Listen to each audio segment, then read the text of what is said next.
Today's episode is proudly sponsored by Hellbender Vinyl. For those of you that don't know, Hellbender is a vinyl record pressing plant located right here in Pittsburgh, Pennsylvania, doing high quality, professional, top of the line record pressing, baby. We finally got one here. There aren't very many in the world, let alone the country, and to have one right under our nose is an insane resource. So if you are a musician looking to get some stuff pressed to wax, I highly recommend checking out the folks over at Hellbender. Tell them Psych sent you. I've always wanted to say that. Without further ado, let's get into today's episode. Sit back, relax, and let's start the beats.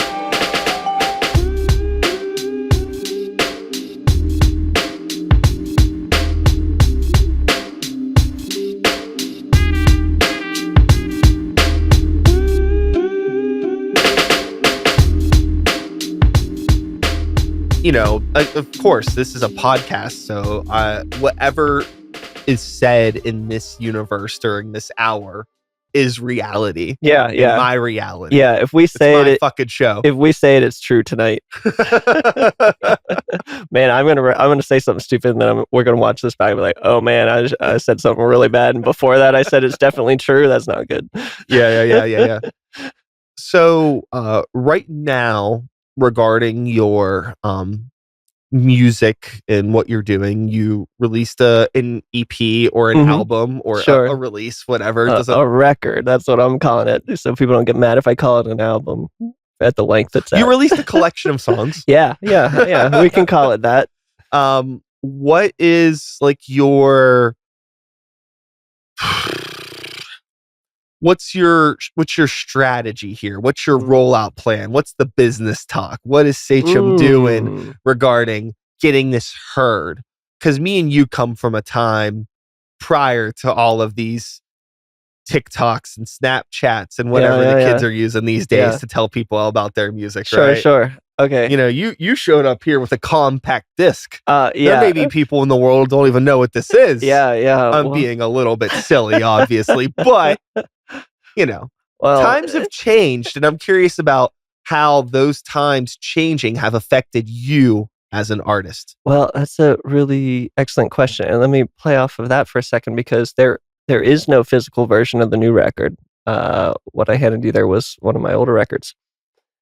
No physical version, digital only for the new record. However, I will say that I never liked the digital age of music, just because it seemed like it was becoming really hard for people to make money off of an album and things like that. But, and I fought it for a while in different ways, just trying to encourage people to pay artists for the work and things like that. But I eventually had to come to the conclusion that the technology just kind of went in that direction, and it's digital now, and live with it, you know? Yeah. So the new record, I didn't even bother making a physical version of it. It's just, you know, you can go to Spotify, YouTube, whatever you want to go to and listen to it. But in terms of getting it out there, few points. One is I'm trying to tour this summer, but I haven't figured out the details of exactly how long that's going to be for or who I'm touring with yet. So I'm kind of working that out now as it's approaching before too long here.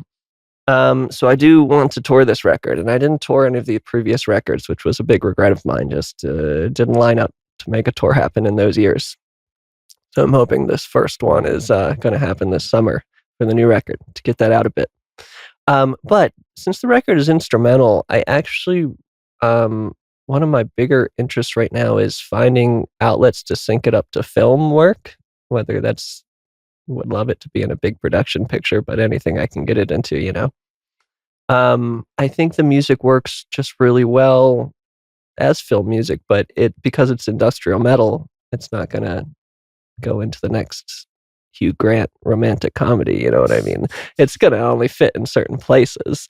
Well, maybe in the Hugh Grant romantic comedy, like he'll be in a lover's, like in love, like in a triangle, right? It'll be him, the love interest, and then Uh-huh. another guy, and this guy can maybe be like a bad boy or something like that, And he he can be likes alternative yeah, heavy music. exactly. That's the Oh. script that I'm writing. Okay, dude, we got to make this movie now. Okay, this movie's coming out this summer. Remember, everything we said is true. Yeah. Anyway, so yeah, let's not outroll romantic comedies yet. Anyway, I think my music works well in film. And I have a few clips I've made of syncing it up to things, and I'm like, yeah, this really does work, I think, in my opinion. So trying to reach out to different people in the film industry right now to try to find outlets for it in that way. So what was I going to say? I had another point I was going to get out there, but lost it.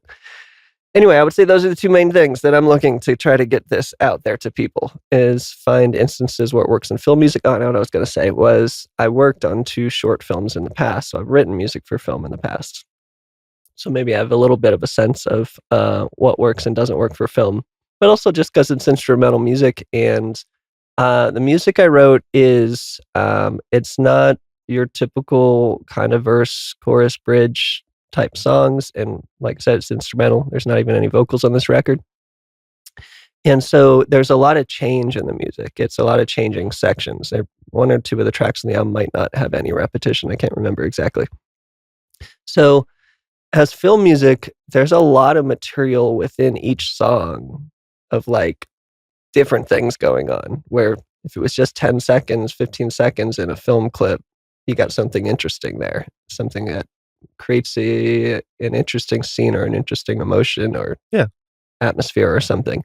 So there's a lot, like you could create, even out of just 5 songs, you could create a lot of snippets of music to film and never overlap, like not realize they're the same songs and things. Yeah. So I think there's a lot of material there for film. That's what I'm interested in. But yeah, like I said, I also want to tour the record, and releasing instrumental music and touring instrumental music as well is a extra difficult thing in an already difficult industry. Sure. People like vocal music, Absolutely. I mean, for film, it's great because you don't need somebody singing in the background for film. But in general, instrumental music is a hard thing to sell.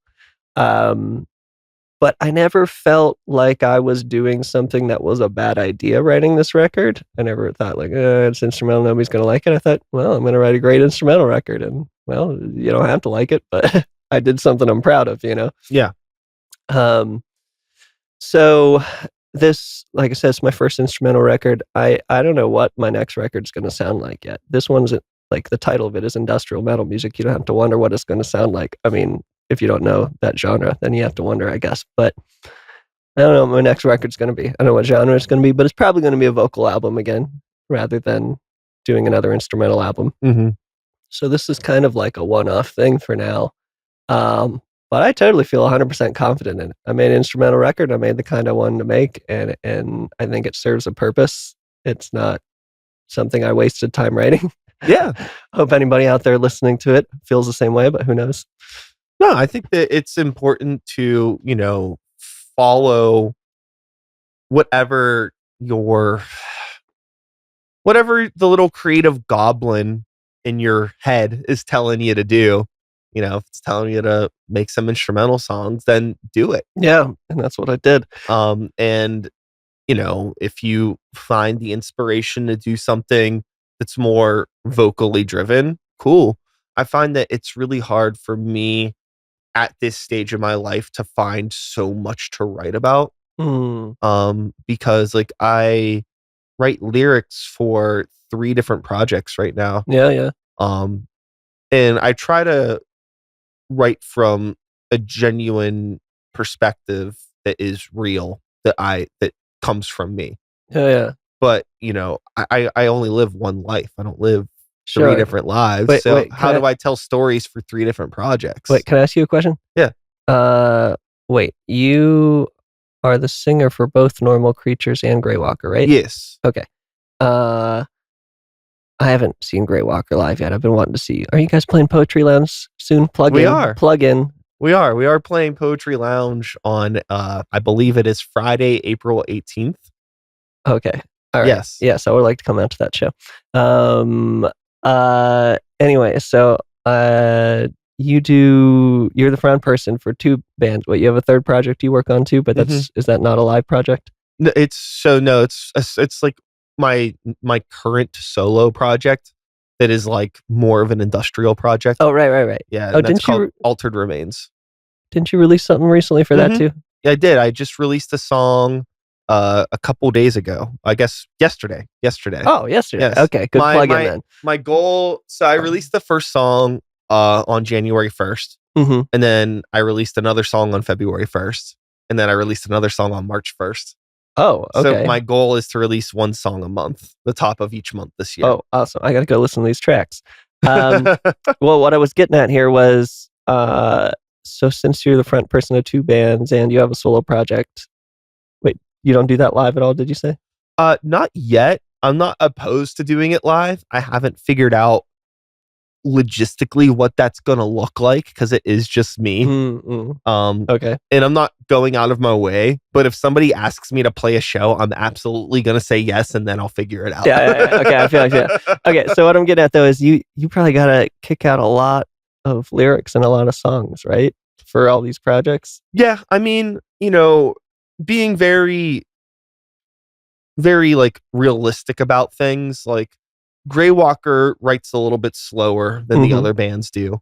And also since I'm not really involved in writing any music for that technically, I definitely critique and structure and say, hey, let's make that shorter, let's make that longer, let's that kind of stuff. Yeah.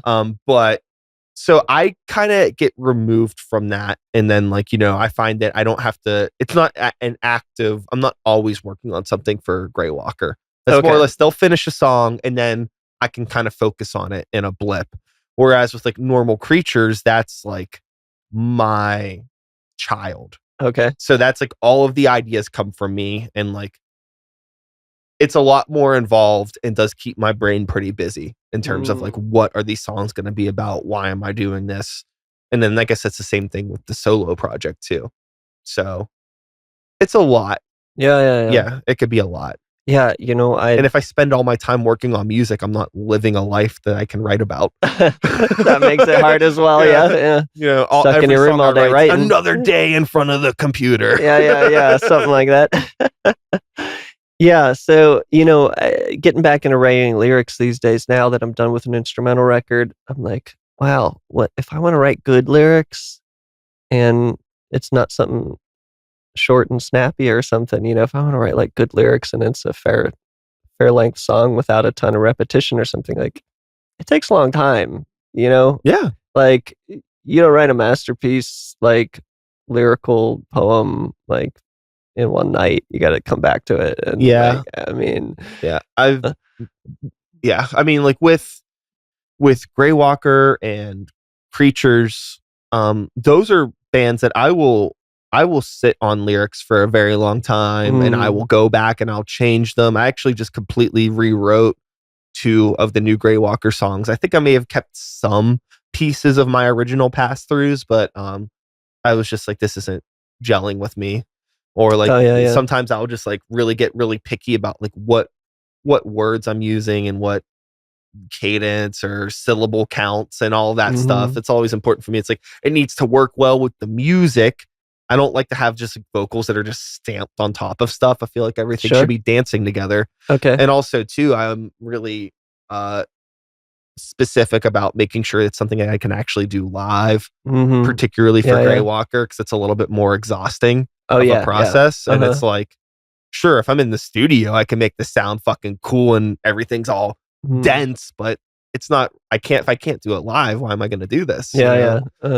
So, but with Altered Remains, by the nature of me trying to just like crank out a song a month, I'm being a lot less precious and just kind of being like, what is my first, I have to believe that my first idea is my best idea here and just go with it. Not overthink it, just let it exist. I definitely think there's something to just using your intuition with writing something and not laboring over it. Yeah, you don't I think overwork the dough. I'm not going to make the statement that it's always better that way, but you definitely have things that are good that if you get too caught up in thinking it might be bad, you might scrap. Yeah. But like it was good, you know? It's been really refreshing for me just over these past couple of months doing these releases with Altered Remains, because it's reminding me of like, oh, you can get a lot done in a short period of time. Everything doesn't have to be this 4-year labor of love that the Normal Creatures album was. And like, don't get me wrong, I am very thankful that we spent that time, and I'm really proud of that product. But I'm like just as proud of these other songs too that were more simple things that I made myself very quick. And it's good to know that like I don't need to spend 4 years. Everything, it doesn't have to be so fatal. Because in my brain, there's a part of me, it's like, I don't have another 4 years to write another album. Like, that seems crazy to do that again. I never want to do that again. But it's like, well, I don't have to. And the proof is right here. I have fucking 3 songs that I just cranked out. Yeah. You know? And it's like, so it's just a matter of just like, I don't know. I guess it's a conversation about intention too. I think that I felt like I really had something to prove with this Normal Creatures record. Okay. For whatever reason. I don't know why. Just like I wanted to make like a really, really good rock record, you know? And like honestly, a lot of the time spent was in like we had like some member trade-off stuff, and then there was also time stuff where like I got like really busy with work stuff and other people, you know, so it wasn't like we were working on this 4 years consistently. Almost in a way where it wasn't like 12 years consistently for you, you know. Oh, sure. If you were able to, if I was able to somehow like take all the actual time that we put into the record, you know, I'm sure it would be, it's, you know, on a timeline, it was 4 years, but who knows how much actually went into it. Okay. I could say definitely at least solid, like for the past year, pretty much after Leo, our current drummer, had joined the band, which was last February. So he's been in the band a little over a year now. Okay. That was when things really kicked into full gear with like getting the album together. Sure. But at that point, all of the songs were already written and we had a pretty good idea of what everything was going to be. But prior to that, it was kind of just like a hodgepodge, like, oh, we got something together here, and then then we're all distracted, something together, you know, so. But anyways, you know how it is. Art. Oh yeah, I know how it is. But yeah, we over the past year, it's been pretty consistent, you know, regulated band practices, and now we're like last week and now tomorrow too. Wait, no, not tomorrow. Tomorrow's Monday. Tuesdays. We're already working on new stuff. The album's not even out, but we're at a point now where it's like we don't got a show for a couple of months, so we don't really need to rehearse. We don't have anything, you know. We're just kind of waiting for the album to come out at this point. So it's like, let's write some new stuff. Okay. You know, so we've just kind of like getting back at it. You know, and that's the first time that we've written anything new for Normal Creatures in like probably well over 2 years. Okay. You know, I would say. So it's actually cool to like get back to it. Yeah, it's and like hear how different everything is sounding too. Like even just coming at it from the jump, I think everybody's approach is so much different because we've all individually changed in those past 2 years. Like we were talking about before, where it's like you naturally change as a person. You gain abilities, your interests go in different places. So it's kind of cool to like, even though these songs that are on this album are coming out in April, those songs are a reflection of our abilities to write songs 3 years ago. Yeah, exactly. Because it takes so long to get to finish the record. You know, you might write the gist of a song quickly, but from the point you started it to the point it actually is a finished recording is so long. Most of the time, unless you're somebody kicking out stuff real quick, that by the time you're done and ready to do something new, it's like you're a different person. Totally. And you're interested in like this next step of writing music. So the stuff you're releasing is like not even the headspace you're in at the time it's released, you know? Yeah. I mean, is an interesting element of it. The inside baseball of this is like, I wrote like lyrically, most of this album has also been written for like 3 years. Mm-hmm. So like I wrote a lot of this album in like a very traumatic period of a relationship I was in. Okay. And that relationship does not exist anymore. Sure. And then I was in another relationship with a whole entirely other fucking human being for 2.5 years. Okay. That now I am also not in. But these songs are still not out in the world. And it's like, I'm 3 lives away from where where this art originated. Mm-hmm. But I don't like connect any of those experiences to the art directly. I always try to like write from a point of inspiration and then like try to tell a generalized story that's going to at least stand the test of time for me. Yeah. So I can look back on it and not have to think about something that I don't want to think about because I've already done that in my teenage years, and Sure. we can get over that. But still, inspiration strikes. Yeah. Gotta take it where you can get it, I guess.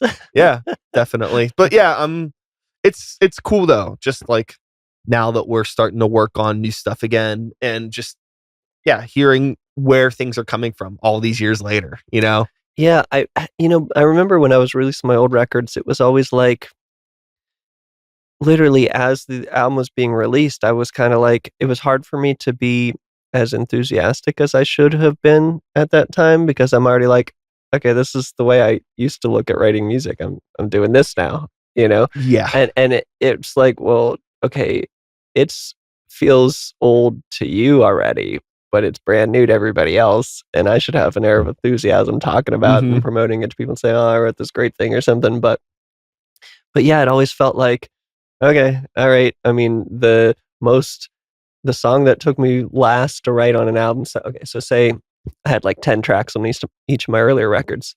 Even the 10th track out of that, I probably wrote at least the gist of it a while before that album came out. Of course. You know? So it just always feels like old stuff to me when it was brand new to somebody else. Mm-hmm. And I feel like I'm not in the right, I don't project the right emotion and energy when it's being released. Yeah. Like, okay, this is so great. This is where I'm at. But it's like, it's kind of, well, it's not where I'm at anymore. Yeah. I'm trying to be like so mindful of that, as I'm literally like, we've just stuck our toes in the water of all of this pre-release sort of nonsense, where we put out the music video and we got some other just like content that's going to be coming out to help promote the album, or just not necessarily all of it's like promotion, but just like talking about the art, the intention behind it, and all that stuff. Because I think it's important to share that stuff with people. I want people to know where I'm coming from with everything. But it's just wild that like, this is like 4 years. Yeah, and it's a crazy amount of time. And I guess I feel comfortable enough sharing that. I've considered, after finishing the recent record, that my compositions in the future may just be single compositions that I take X amount of time writing, and then I release it, rather than trying the overwhelming task of writing an album, which sometimes, at least for me, these days is overwhelming. I used to be able to do it in a reasonable amount of time. I'm so detail oriented and nitpicky on every split second of a piece of music that I write now that it's a long process for me. But so sometimes I think, and this may literally be what you see for me in the future, that I just work on one composition at a time and I release that out to the world when it's done. Yeah. And take however long I want with each one, however long it needs, Yeah. And that may be the future of the way I write music.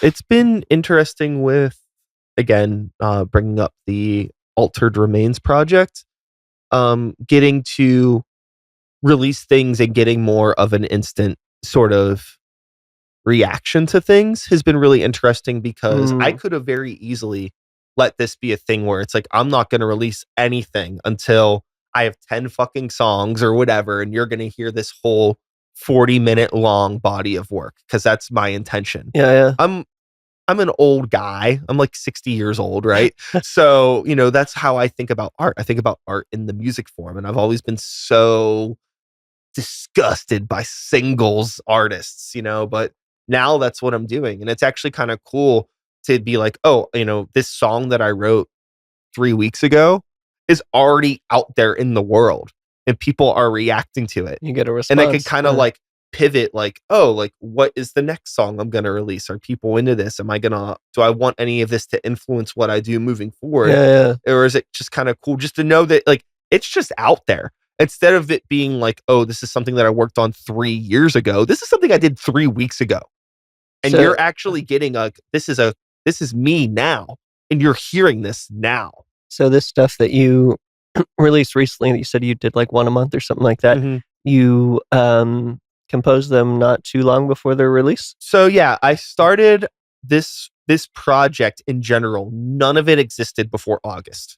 Oh, okay. Very interesting. So and then by the time we got to December, so in that 4-month period, I had probably put together a decent skeleton of like 5 or 6 songs. Okay. And then I was like, okay, I want to do this once a month thing. So now I'm going to pick one of these and I'm going to really just focus in on that. So that's kind of what I've been doing, is just picking one from the pool and then focusing on that for the month.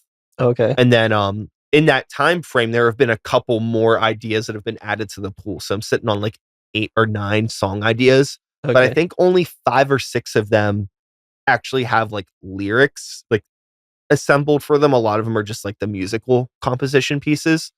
But I would say, aside from the ones that I've released, I already know the one that I'm going to put out next month. It's going to be my next focus. Yeah. And I just need to kind of like finalize what those lyrics are going to be. I think it's pretty close. Okay. But I'm not like, I just put out the fucking other track yesterday. So I'm not like rushing right into it. But probably in like a week or two, I'll come in here one day. I'll record all the vocals in one day. And then I'll try to only spend a day or two mixing it, not thinking about it too much, and then just upload it to Spotify. So like it has that 7-day grace period of like being able to be considered for editorial playlists, even though I know my music will never get on a fucking editorial playlist. Yeah, I don't know. It's free to try. Okay. So, all you got to do is just submit it once you upload it, but you have to upload it at least like 7 days before the release date. So there's all of this timing too. So where it's like, if I want to play that game, I got to have this thing uploaded by like the middle of the month. Sure. So it's like really sometime in the next 2 weeks, I need to just lock down that day to just record the vocals, which it won't take long. Like with these songs, it's a lot of like kind of like looping and repeating phrases and stuff, just by nature of like kind of like a cool industrial electronic type of hypnotic thing where I can copy and paste a lot of stuff, and I'm a lot less precious with like how everything sounds, because I'm kind of like oversaturating and distorting stuff anyways, making it sound a little bit gross, so it doesn't have to be like perfect. Sure. So I'm just kind of like, this is what I sounded like today. Yeah. No, I like that. And that's like get it out there. That's super foreign to me to release something. Me too. In that way. Yeah. But it's cool, and I don't think that would ever work for the way my process is, just because I'm so slow at writing music these days. But I like the idea of it very much. And so getting feedback like that, do you feel like it's been going well? Like you're getting good insight into stuff? Yeah. I mean, like, the most feedback that I've gotten were from some like fellow like people in band. Actually, not even just people in bands. It seems like people that are saying things about it seem to be into it. It gets a lot of comparisons to a project I was doing a couple years ago called Some Faith. Okay. Which it is definitely, because I was composing all of the music for Some Faith. I wasn't doing the vocals for that. I was working with another vocalist on that project. Mm-hmm. And so like the DNA is definitely the same, but with Some Faith, I was always trying really hard to lean away from the aggressive and lean more into like a pop thing, but while still having it be like dark, pseudo gothy electronic music, right? I wanted it to be a little bit more like, Depeche Mode, a little less Nine Inch Nails, right? Okay. But now it's like I'm trying to be way more skinny puppy and not like, Cocteau Twins or something. Can I interject a comment in here? Okay. Because, so I always want to call you Sykes instead of Brian. What do people normally call you? I have found that most people that have met me in like the past 5 years call me Brian, but people that have known me longer than that tend to call me Sykes, and I don't really have a preference. Oh, okay, cool. Yeah. All right.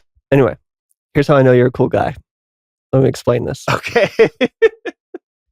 First time I met you, I don't know if you remember this or not. I met you for like a minute. It was Deutschtown Music Fest. Okay. And I was hanging out with Josh Hart's singer, God Hates Unicorns. Yeah. And he was like, oh, I think that guy over there, that's Sykes. And I guess I had already heard your name because I think we already had the Versus series booked at that point that we did. And I was like, oh, okay. And you like walked over our way and I think he stopped you and started talking to you. And you had a Depeche Mode Violator shirt on. Oh, cool. Yeah. That's how I knew you were a cool guy. Hell yeah. I'll take it. I'm a huge Depeche Mode fan. Yeah. I don't know if I'm such a huge fan that I don't even know if Violator is my favorite album. Yeah. Because I love all of their albums that much. Yeah. Most people, of course, are like Violators. Violator's dope. I really like Black Celebration too, though. Dude. Yeah. Also, Black Celebration. I'm a big fan of that one. I also really, really like Songs of Faith and Devotion, which it was actually one of the bigger hits in the US, but I feel like people don't love that album as much as I do all the time. But anyway, huge fan. So anybody wearing a Depeche Mode shirt is automatically awesome in my book. Got it. Meet them. Hell yeah. So that's I knew before I even heard one word out of your mouth. I'm like, okay, this guy must be a cool individual. Well, that's hey, I'm glad to hear that. And I think I get the feeling, maybe from something I've seen you post online or something, that you are also a big fan of my other favorite band, 9 Inch Nails, and I think you mentioned them. You're a big fan. I like 9 Inch Nails. I like 9 Inch Nails. This sounds so dumb every time I say this out loud, but I'm not really a big fan of anything. Okay. No. I like that idea. I tend to just like try to keep a lid on my obsessions with things because I don't think any one artist or any one band deserves that level of attention. There's just like too much cool stuff in the world. I totally agree that human beings should not be worshipped, and nobody should be given those extreme levels of attention and obsession. But still, from my younger days of being a music obsessive, totally. I still have that obsession with a few groups. Yeah. I mean, like it's really hard not to. Yeah. And like, I don't think there's anything wrong with finding a passion and taking inspiration and things like that. But yeah, I mean, to answer your question like a normal person, I like 9 Inch Nails quite a bit. Okay. Fair. I hate to be like I really like the old stuff, but like, the Pretty Hate Machine stuff is just a mind fuck for me. It really is. Like I could get into like the nuance of just like production, time and place and intention. Love it. I mean, then like also, the next batch of things are just like undoubtedly masterpieces in their own rights. Yeah. I mean, you could really have like, I could probably do like a 24-hour dissection on the Downward Spiral and the production of that entire record from we could sit and talk all day about easily. So when an interesting thing that I have found though with like Trent Reznor though over time, because there was also a bit of a gap in the resume, if you will, for 9 Inch Nails. There was? Okay. And then when it came back, I've had a hard time resonating with it, but also he's changed as a person in the same way that these other artists we've mentioned earlier have changed. It's like, I can't expect him to be the same guy or to write music with the same intention that he was 30, 40 years ago. Yeah. That's not fair to him. Sense. Yeah. Mm-hmm. But my dumb brain wants to be like more minimal industrial stuff that has like these like dense, thick layers that make it not minimal. But if you strip it down, they're gonna get me into this fucking conversation. If we start talking the details of composition, and especially in electronic music, I can talk a lot about that too. But so I get I'm feeling what you're communicating is that you love music a lot, but you try to pull inspiration from a lot of places and not focus way too much on listening to one artist too much or things like that, maybe? Yeah, definitely. I just think that there's just too much. I mean, like, it would be like eating the same food all the time, or watching the same movie over and over again, or, wearing the same t-shirt every day, whatever it is. Like, variety's the spice of life, baby. And there's just too much cool shit. I mean, there's like, and I think if you don't open yourself to new experiences, you'll never know what you might be missing. Right? Okay, that's simple but profound. Like, it's just like, I don't know. It would be so easy to be like all I ever want to do is listen to X band, but there's days that like I'm genuinely not in the mood to even listen to my favorite band. You know what I mean? Sure, I have moments. And like it's just like, so I don't want to have those moments. I don't want to have the day where somebody puts on Violator and I'm like, you know what? I can't stand this right now. I can't even imagine this one too much. I can't imagine it, but it could happen. So it's just like, I don't know. And I find that just understanding music, even too, I think it's okay to listen to stuff that you don't like. Sure. I think that it's like also there's like sort of like an educational and archival sort of mentality to the way that I process or intake art or music, like it's just fascinating to learn about different things and why they work for me, why they don't work for me, try to figure out why other people like this. Like, there's supposedly people that like the band Imagine Dragons. Dude, okay. But I already liked you. Now I really like you for that comment. So, hate that band. But they have a fan base. Yeah. So it's like, why? Okay. I don't like to trash talk other musicians at all, really, these days. And I also think that music is very subjective. And so who cares if I dislike something, somebody else will like it. But Imagine Dragons are just a terrible fucking band.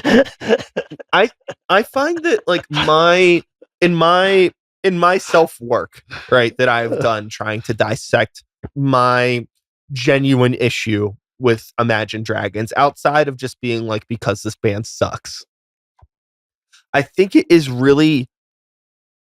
like broken down to the intention of the work. To me, feels like it is music that is being written specifically to be played at like a basketball game or something. I like, can see I it that feel way. like this isn't like, it feels like, I guess a more scholarly way of saying it is, it feels like this is music that is being created to be sold. I don't feel like this is music that is being created with the artistic intention of being like a creative body of work. It feels like it's all very manicured and tailored to be sports games, car commercials, movies, which, I mean, we were talking about writing music for movies before. There's nothing wrong with that. I just don't like that they're like I don't like that they're like, they have the image of a band. Like, if this was just like group of producers that write songs for TV, I would have zero issue with them. But I hate that they're like not only a rock band, but they are being put into the public as a Billboard top charting rock band. And like, for me, I feel like there's no actual rock attitude or aesthetic there. the way I always describe them, and this is going to be the end of my negativity towards other bands today. The way I always describe them is it's rock music for people that know nothing about rock music. Sure. Well, it's also interesting to just how the definition of rock music has really changed over decades. In what people consider to be rock. I mean, it's like they're not wrong.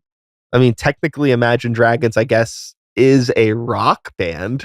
But I'm just basing it off my understanding of what rock is. But who am I to say that something shouldn't change over time?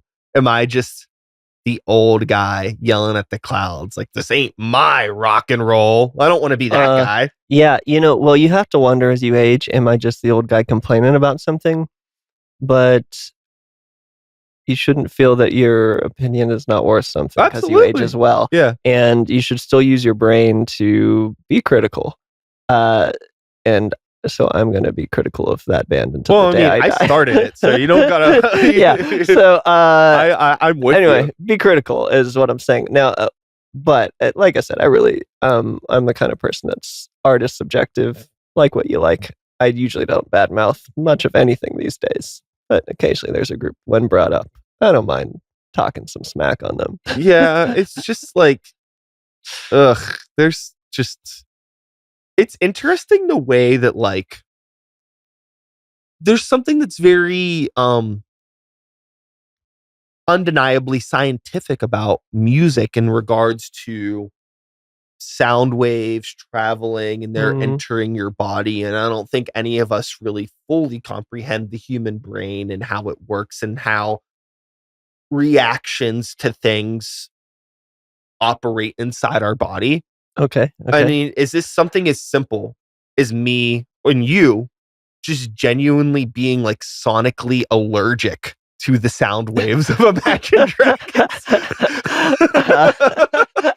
Like we just can't, just because it resonate with our soul. It's natural. It's natural. You can't complain about my negative comments. It's a natural thing for me.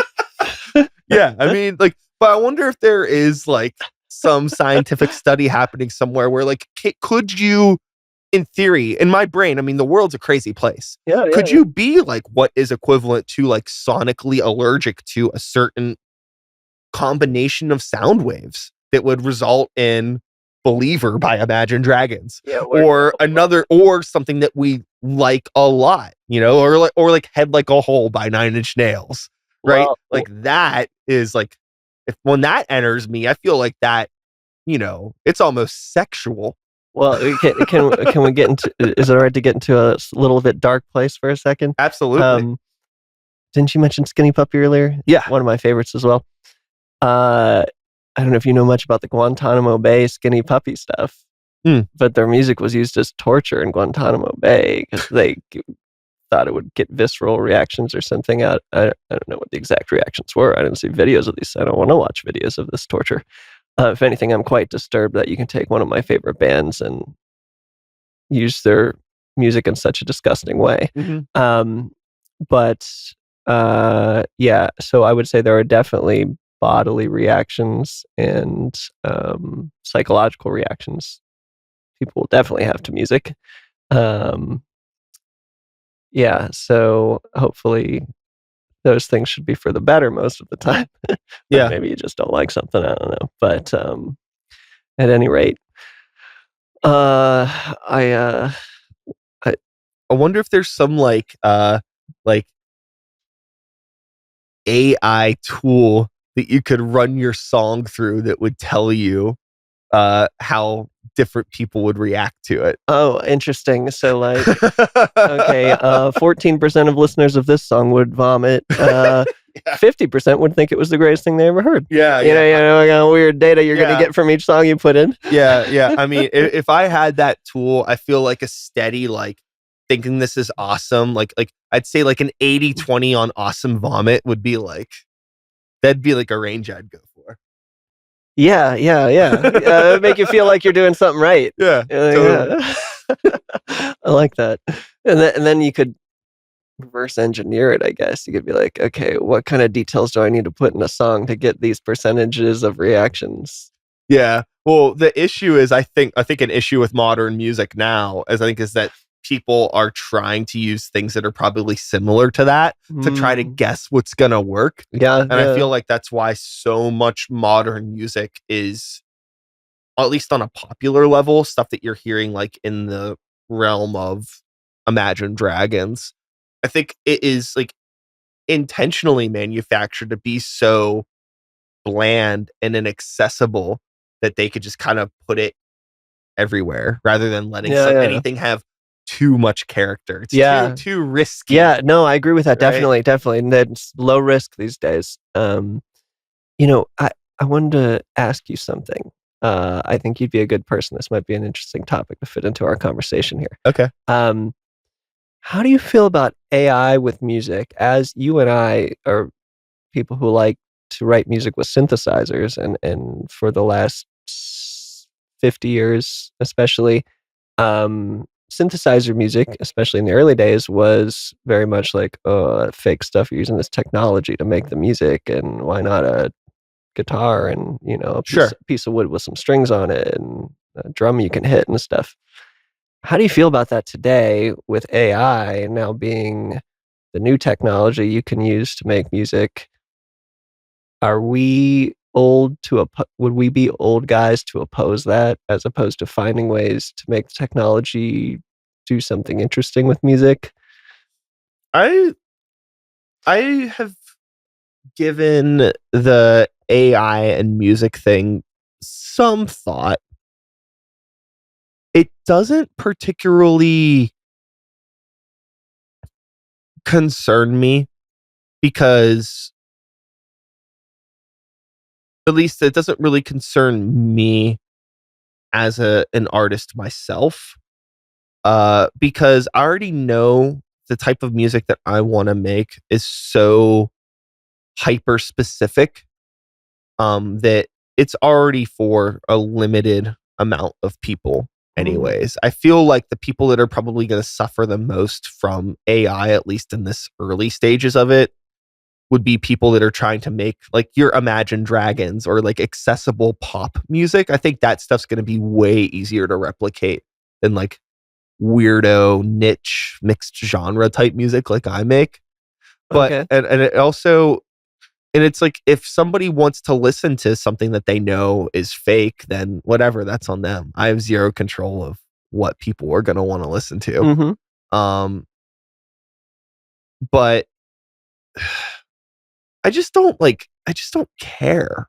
Like, I don't want it to exist, but I just don't think I care. I feel like my life is going to be way too short to care about this. Okay, interesting. I don't know. I mean, like, I Do you think there's anything? Okay, so obviously, if you use AI to like input some prompts and it kicks out the whole song for you, that's then dumb. you didn't really do anything. Yeah. I mean, you sort of came up with an idea, but you didn't really do much of anything, right? But if you use AI for elements of what you're doing, you're writing a song, but you use AI maybe for pieces of it here or there, or something like that. Is that any different than me being an old school industrial musician that's sampling a film where it has a piece of sound you didn't write? I mean, I don't think it is. I don't really think it's that different, honestly. In like, I'm not like anti AI or afraid of AI. I think the idea of somebody like, just typing in a prompt and it kicks out a whole song. It's like, whatever, you know what I mean? Like, if you as a listener can listen to that, know that it's fake and be okay with it, then that's your funeral, whatever. Like, if that's, for me, I say this to death, so I apologize, but it's like really about intention when I'm listening to music. And it's like, I don't think that if AI can write with intention, then we'll have a problem. But right now, I feel like it's usually pretty obvious. And if you're just using elements, like if you're gonna like have it create a sample or create like like a melody or something like that. Like, I don't give a shit. If you find a creative way to interpret this thing that the computer spit out, who cares? I don't feel like that's any different than using like a stock Fruity Loop sample or whatever, it's just a different tool. And I think like AI can be a useful tool in a lot of ways, for sure. I don't know. I'm not anti-AI. I'm not pro AI. It's whatever. I'm trying to figure out my exact feelings on it in terms of music, but I mean, there's people that can like make really good arguments for it or against it. Like, but I mean, like I've seen like there's like viral clips of like some like ding dong talking about how like human creativity is obsolete and we're not gonna need it anymore, and like it's like coming from this guy that looks like his idea of a good time is like a bloomin' onion appetizer ring, like okay. No, nothing, not that there's anything wrong with a good fried appetizer, don't get me wrong. And also, I haven't forgotten to ask you about that Applebee's question from the top of the conversation, so you're making me hungry. But it's just like all of this, like I don't like the cross section of like stereotype tech bro and AI, because I feel like they're trying to use it in this sense of like, how can we make money?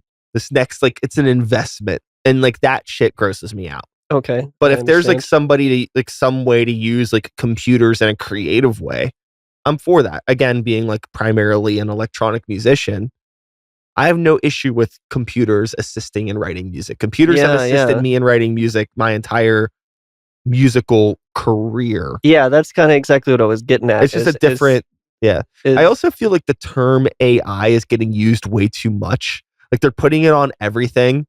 Like, like my my TV has AI features on it now, my smart TV. It's like, this isn't, I mean, I guess technically this is artificial intelligence, but also it's just a user interface that's making suggestions for me based on an algorithm. This isn't, it is artificial intelligence, but it's not like AI. And I think that we're just using that word so much. Like I have a fucking newer washer and dryer, and they like, whenever you turn on the wash, it's like using AI to optimize the load cycle. It's like, you're just calculating the weight. You're just calculating algorithms and then being resourceful off that. You don't have to tell me that you're using AI to calculate equations. So you think they're slapping the AI sticker on all products today just to make people want to buy it or something? I think that's, and I think it's supposed to like try to like make things seem like smart.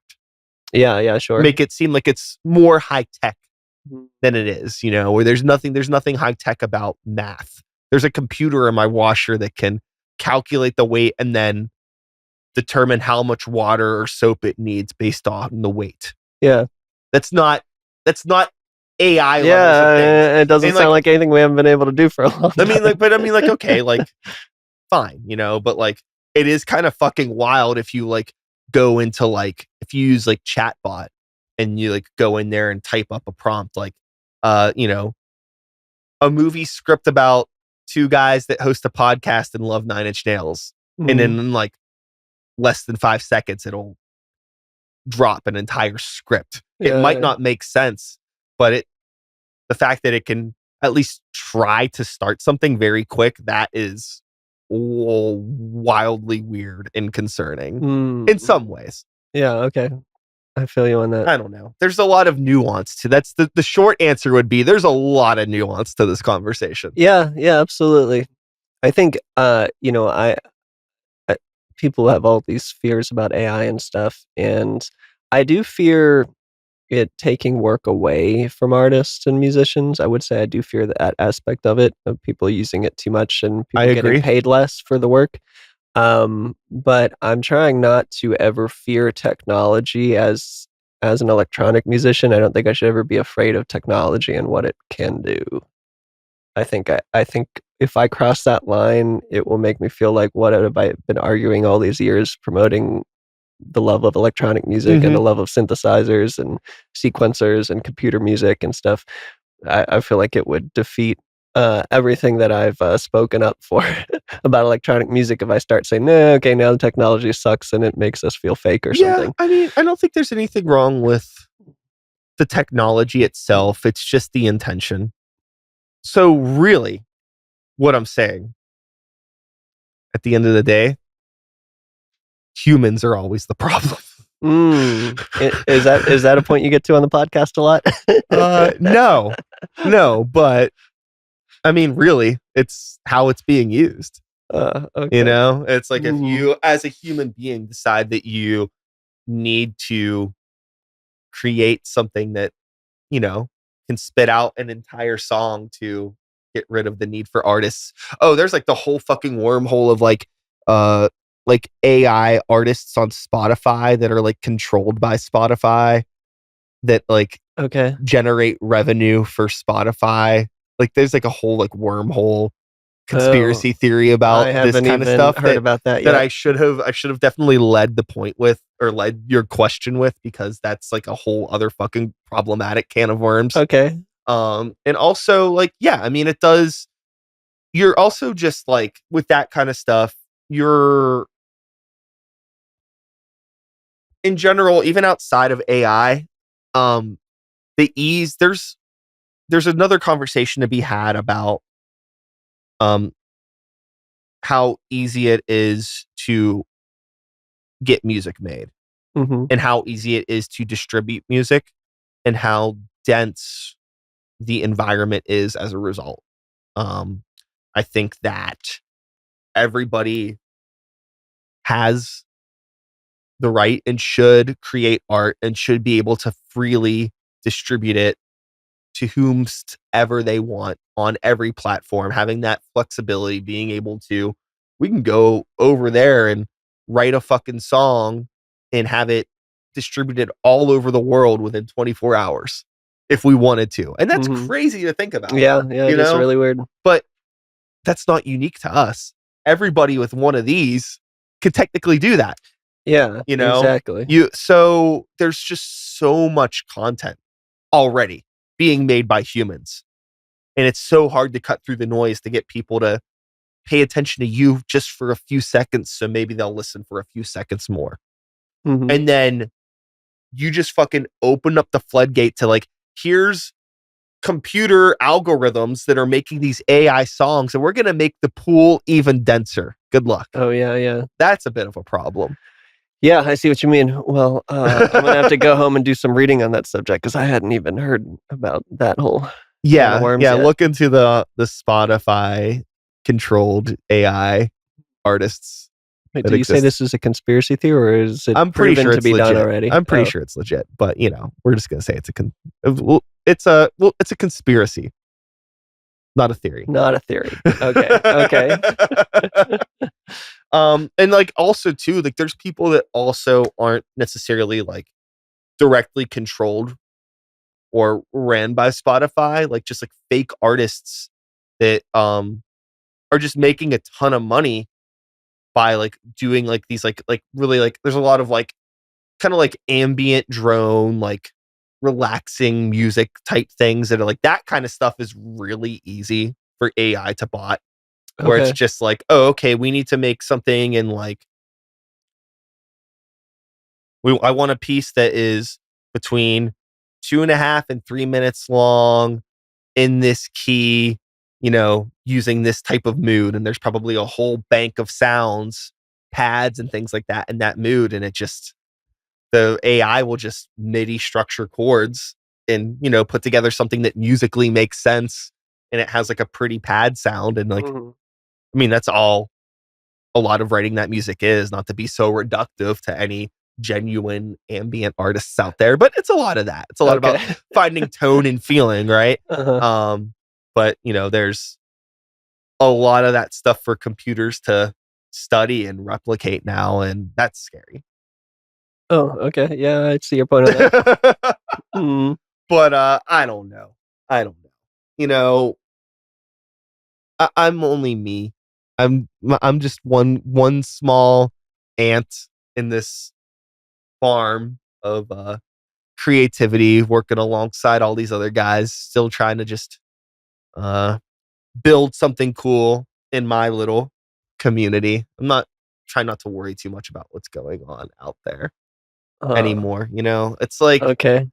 like musically. I feel like it's so easy to put yourself on the same playing field as like these big artists. And I feel like we don't operate in the same world at all, even though our music all gets distributed through the same small channels, your Spotify's and social medias and things like that. It's like we're not even on the same planet. Mm. I don't feel like I operate in the same world as, I don't know, any radio artist. I'm not going to bring up Imagine Dragons again, but Yeah. I mean, for lack of a better word, it's like sure, we are musicians. They are musicians. They make rock music. I make rock music. But like it's like, it feels like science fiction. Like it doesn't even feel like, I don't even treat it as reality. I feel like my reality is more like, oh, like stuff like, okay, like Frontline Assembly. That's my reality. Yeah. Skinny Puppy is my reality. Front 242, my reality. Gary Newman, my reality. Lead in the Gold, Ministry. I can keep going. That's my reality. Oh, okay. And the rest of the stuff is just like, that's whatever. That's funny. I almost walked in here with a Lead into Gold hoodie on today. Hell yeah. So I'm impressed that you know who they are. You must have good taste in industrial music. Yeah. So fuck, man, I don't know. It's just, again, maybe it's just a lot of my ignorance on the topic as a whole deflecting into like, it's not my problem, man. I don't want to say that kind of stuff, because it is our problem as a society for sure. But Yeah. it's a heavy question, a lot of nuance. Yeah, sure. Yeah. Yeah, I guess I feel like lots of complainers about the modern situations we're dealing with, and I'm like, I'm not gonna sit around and complain. I'm gonna work with the situations we're given. Yeah, I mean, it's just like, I mean, not to get too topical, but on a short spectrum, given everything happening in the world at large right now, like AI music is very low on my priorities list of concerns. Yeah, I agree. I mean, even though we're musicians and music's important to us, it's just like, look, it's like I have the ability today to hang out on that side of the room and make some noise and maybe put it out for my small bubble of people. And maybe that bubble will grow over time. But if it doesn't, I'm thankful for what I have now. And today I've got to be appreciative of what I have while I have it and just focus on that. That's where I'm at. Okay. I like that way of looking at it. Yeah. But, I could definitely understand and empathize with any concerns for AI, but I'm not going to waste my time being too worried about it personally. Okay. Yeah. Who gives a crap? This podcast sponsored by AI. No. Before we wrap things up, because I know we just got into a really, really brain melting sort of conversation about the possible doomed nature that is on the horizon for all of us creatives in the world. One thing that at least anytime soon that AI is not going to take away from us is fried appetizers from American chain restaurants. Oh yeah, yes. This is one of our. So we're gonna segue into Applebee's. Yeah, I would say this is definitely one of our topics that's more important than whether AI is helpful to society or not. Let's get to the question that they really want to know the answer to. Yeah. So off the jump, I mentioned something about like a favorite Applebee's menu item. I don't remember how I phrased it exactly, but you perked up when I mentioned Applebee's, so I just gotta know more about this. It was like a random comment you made, and I was like, well, actually, I could think of an answer to that. But okay, I don't know the name of it though. Okay, but they have something on their menu that's like, I think it's like a BLT Ah, yes. but it has like some barbecue sauce on it. Okay. And So it's a sandwich. It's a sandwich. Okay. Oh yeah. And I'm not always the biggest barbecue sauce person, but it's like a nice, sweet, tangy barbecue sauce, and sandwich just works. I think it's like a BLT or something. I don't know the name of it. Uh-huh. Anyway, that's my favorite menu item on Applebee's. Hell yeah. I support that. What about you? I can't tell you the last time I was at an Applebee's. Nothing against Applebee's. I just haven't gone. Oh, okay. Maybe I'll go sometime soon. So you have no neighborhood idea? grill. There's one still on McKnight Road. Maybe I'll go out. Oh, there there's a good sometime. one. There's one in Edgewood too. Oh, Edgewood Town Center. Yeah. You want to bring this conversation full fucking circle to before we even started recording? What did we say? So over on the other side of the room in my recording studio, I have a Korg Electribe ES1 that I bought from my first 2 paychecks working at the Taco Bell in Edgewood Town Center, right next to that fucking Applebee's. That one that's still there. You worked at. Oh, okay. Yep. Yeah. Yeah. Wait. I'm very familiar with that Applebee's. Are you from that area? Yeah. Oh, okay. Yeah. So I grew up primarily in Swissvale. Oh, okay. Interesting. Yeah.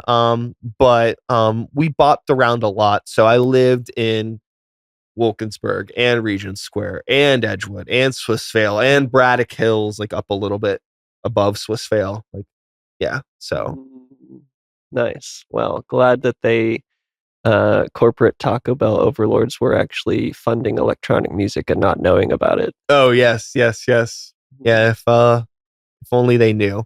Maybe they would sync some of my music for one of their commercials. Yeah, that's what we need, right? Yeah, I would love to score a Taco Bell commercial with some like harsh industrial garbage. I mean, how could you not do it? I mean, the cool thing to do is like score a Disney film now, right? So why not do a Taco Bell commercial? Yeah, I would do a Disney film or a Taco Bell commercial. For the record, I probably wouldn't do either. I definitely would not do a Disney film. I always say the worst thing. I like comic books. I always say the worst thing that ever happened to comic books was the day Disney bought Marvel. But would I do a Taco Bell commercial? I don't know. Maybe if I felt like it. Yeah. Well, before we completely pull the plug on this conversation today, Sachem, is there anything else that you want to tell the lovely people of the internet? You know, I felt like we talked about so many random things today. Yeah, that's a podcast. Was there anything that I was trying to get out that we didn't get to? I don't know. Listen to the new record if you like industrial metal music. Maybe listen to it if you don't, and just tell me what kind of weird reaction you had to it. I'd be okay with that too. Yeah, it also could be the one that changes your mind. Could be, yeah. For every genre of music, it's not uncommon for people to be like, I wasn't really a fan of X until I heard Y. Yeah, I should approach it that way. Okay, so even if you hate industrial metal music, go listen to the record because it might change your mind about industrial music. Hell yeah. So I don't know, check out the record. Maybe I'll be on tour this summer, hopefully. And that's about it. Otherwise, catch me live in Pittsburgh as I play every so often. And hopefully other cities around the US this summer as well. Hell yeah. Well, with all of that being said, that is all, folks. Thanks so much for being here. I will be back again next week with another episode. Same time, same place, same channel. You know the drill. My name is Brian Sykes-Howell. Start the Beat is the podcast. 2025 is the year. And until next time, take care of yourselves. Take care of the people around you. Peace out. We did it. That was the podcast. Dude, we did a good job. That was fun. Hell yeah, that was great. Yeah, like you were saying at the start,